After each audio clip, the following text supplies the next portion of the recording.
Hello, my name is Sean and I'm part of the team here at Andover Baptist Church.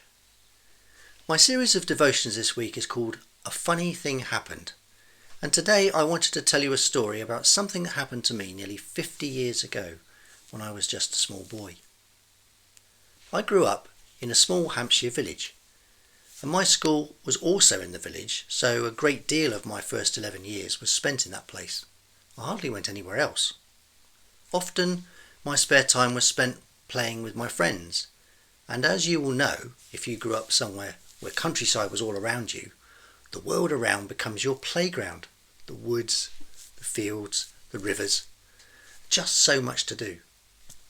So many adventures to have. It was wonderful.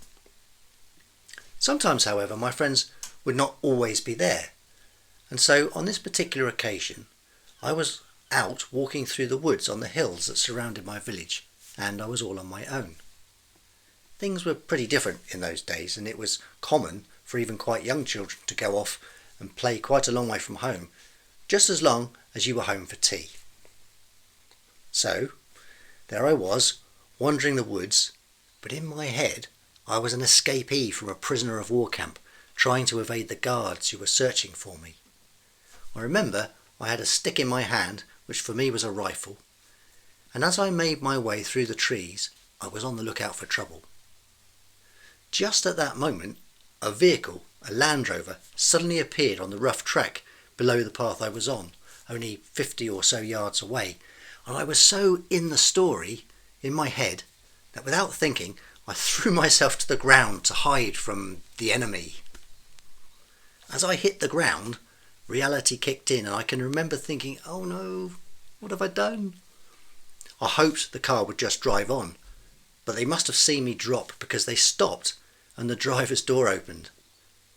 From their point of view, they must have seen a child walking along a path above them, and then he'd just fallen to the ground and not reappeared.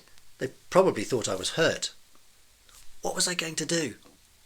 I could have just laid there and bluffed it out, I suppose, but I didn't want to do that, so I just jumped up and ran into the woods as fast as I could to get away from this embarrassing situation.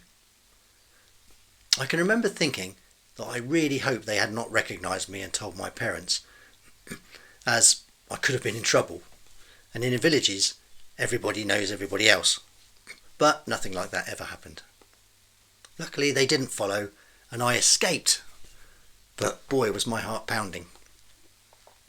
Isn't it so easy for us to spend all our time looking ahead or worrying about the future, or as in my case, imagining I was somewhere else doing something more exciting? We can get so caught up in what might be or the what I could be doing that if we're not careful we can neglect the what's happening right now. Matthew 6 verse 25 says, "Therefore I tell you, do not worry about your life, what you will eat, what you will drink, or about your body, what you will wear. Is not life more than food, and the body more than clothes? Look at the birds of the air. They do not sow or reap or store away in barns, and yet your heavenly Father feeds them. Are you not much more valuable than they? Can any one of you, by worrying, add a single hour to your life?